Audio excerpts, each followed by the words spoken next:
Buenas noches, Dios te bendiga. Un placer volvernos a conectar a través de este video para poder compartir el consejo de la palabra de Dios. En esta oportunidad quiero que pensemos en cada oportunidad en la que hemos tenido oposición cuando quisimos hacer lo que correspondía, cuando nos quisimos involucrar en los propósitos realmente de Dios, cuando entendimos cuáles eran los propósitos de Dios para nuestra vida, en cualquier ámbito, no solo en la iglesia, sino en el trabajo, en el estudio, en nuestras relaciones familiares, en nuestras relaciones de amistad.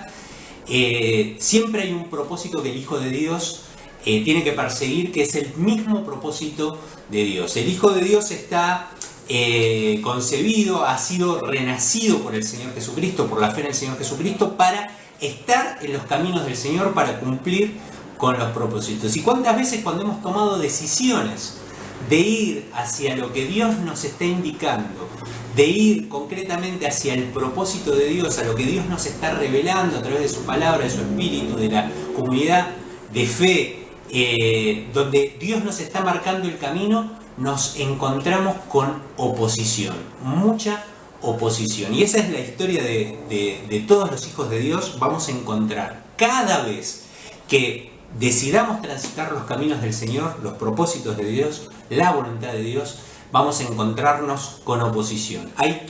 La Biblia habla de tres enemigos del Hijo de Dios que básicamente están identificados en la palabra de Dios como Satanás, como la carne y como el mundo, ¿no? Los grandes enemigos de la fe. Satanás, personificado como justamente el enemigo de todos los propósitos de Dios, pero también nuestra carne, nuestra propia naturaleza, también identificada como un enemigo que se levanta contra los propósitos del Espíritu. Hago lo que la carne dice cuando el Espíritu me está diciendo otra cosa.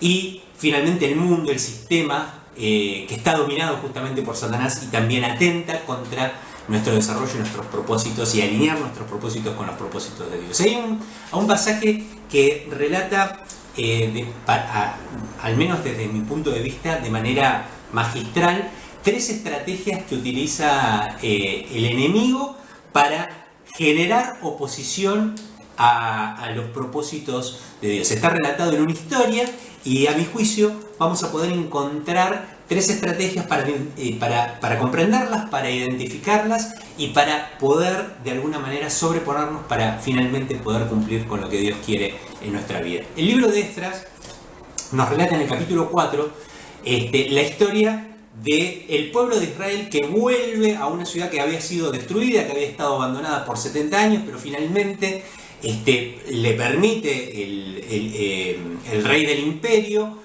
persa volver a los israelitas a Jerusalén para reconstruir la ciudad y reconstruir el templo que había quedado destruido y abandonado por 70 años. Y vamos a ver en el capítulo 4 cómo los vecinos de Jerusalén empiezan a levantar oposición para que esto no suceda, para que no se reconstruya la ciudad y no se reconstruya el templo. Quiero leer simplemente unos fragmentos de los primeros versículos para darnos una idea de lo que sucede. Vamos a ver, te quiero contar después las tres estrategias que utiliza. Primero, utiliza una estrategia de hacerse amigos, como para poder hacerle fracasar su propósito de reconstrucción del templo. Después los denuncian, cuando ven que no lo pueden hacer, los denuncian delante del emperador para que el emperador sea el que lo detenga, y finalmente utilizan la fuerza para impedirlo, pero el fin de la historia, y lo vamos a ver en capítulos más adelante, es que finalmente el propósito de Dios se cumple y es reconstruido el templo finalmente. Dice el capítulo 4 de Esdras, lo compartimos rápidamente, algunos versículos de acá, y reflexionamos sobre estos conceptos. Cuando los enemigos del pueblo de Judá y de Benjamín se enteraron de que los repatriados estaban reconstruyendo el templo del Señor, Dios de Israel, recordad que son los enemigos los que hicieron esto, se presentaron ante Zorobabel, que eran los que estaban construyendo, y ante las familias, y les dijo: permítanos participar en la construcción. Pero Zorobabel, Jesúa y los jefes de las familias de Israel le respondieron: no podemos permitir que ustedes se unan a nosotros en la reconstrucción del templo de Dios.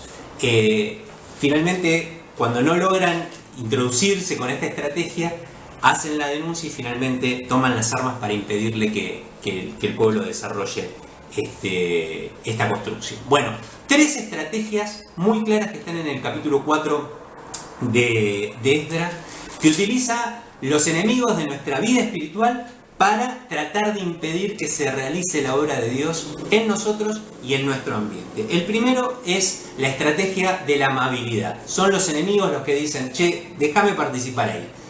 Vos estás haciendo esto, yo quiero ser parte de esto.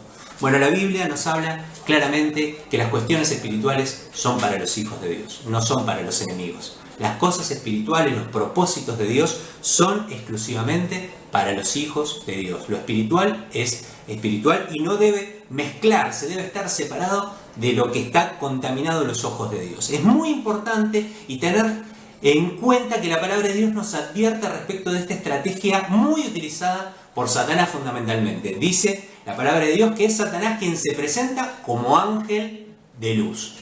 Él nunca se va a presentar primero con la confrontación. Primero siempre va a ir por la cosa dulce, por la amistad, por la amabilidad. Déjame participar. Cuando estoy adentro lo rompo, pero vos déjame entrar. Esa es un poco la estrategia que tenemos que estar muy, muy atentos cuando queremos alinear nuestro propósito con los propósitos de Dios. Vos fíjate que los jefes de las familias de Israel se dieron cuenta de esta situación y le dicen: no podemos permitir que ustedes participen en la construcción de la obra de Dios. No podemos permitir esto, ¿no? Entonces, la primera estrategia es la estrategia de la amabilidad. Satanás como ángel de luz. El lobo con la piel del cordero.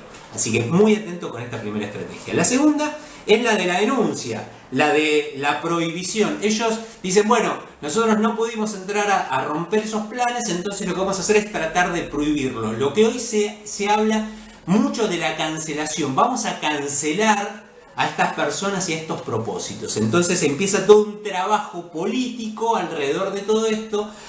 Esta gente lo que hace es escribir una carta al emperador para tratar de usar las influencias políticas de forma tal de que se detenga la obra de Dios. No querían que la obra de Dios se lleve adelante. Y esto es muy interesante porque debemos estar bien advertidos y de hecho la palabra de Dios nos advierte, que es el mundo el que va a estar levantándose contra los propósitos de Dios. Van a mover todos los hilos posibles para que los propósitos de Dios no sean cumplidos en tu vida y en tu entorno. Entonces vas a ver cómo se empiezan a mover las cosas. La palabra de Dios nos explica muy bien, el Señor Jesucristo nos dice que en el mundo vamos a tener aflicción. La aflicción tiene que ver con esto, con todo un sistema, todo un entorno confabulado para evitar tu desarrollo espiritual y que el propósito de Dios sea cumplido en tu vida. Así que esta segunda estrategia es esto de mover los hilos, es la denuncia, es la cancelación, es la prohibición y hacerte creer que no podés avanzar con lo que Dios te dijo que tenés que avanzar. Finalmente, ¿qué hace esta gente una vez que no logra a través de todas las políticas? Está claro de por qué va avanzando en las distintas estrategias, es porque Dios está respaldando su propósito. Ellos intentaron con la amabilidad, no pudieron, intentaron con la política, no pudieron, es Dios el que está respaldando su propio propósito, y me estoy adelantando al final de esta prédica y la conclusión, y finalmente utilizan la fuerza, ¿no? Utilizan la fuerza para tratar de impedir, entonces se levantan en armas, y finalmente por un tiempo relata el capítulo 4 de Esdras que la obra queda paralizada porque se genera hasta una guerra, ¿no? Digamos, tienen que luchar con las personas que se levantan en armas contra ellos para evitar que finalmente el templo de Dios sea reconstruido. 3 estrategias que va a utilizar los enemigos de tu vida espiritual para tratar de impedirte. Primero van a usar la amabilidad, segundo van a usar la política, la cancelación, mover los hilos para que no suceda, finalmente hasta pueden utilizar la fuerza, pero el fin de la historia está relatado en este libro. Finalmente el templo de Dios se construye porque es Dios el que quiere hacer la obra. Así que la oposición debes recordar siempre que la oposición, por más que sea muy estratégica, por más que utilice todas estas artimañas para tratar de detenerte, la oposición nunca puede frenar los propósitos de Dios para tu vida y para tu entorno. Presta mucha atención, acordate estas 3 estrategias, y cuando las identificás, abrazate fuerte al Señor y seguí caminando por donde Él nos dice que tenemos que andar. Que Dios te bendiga y que pases muy buena noche.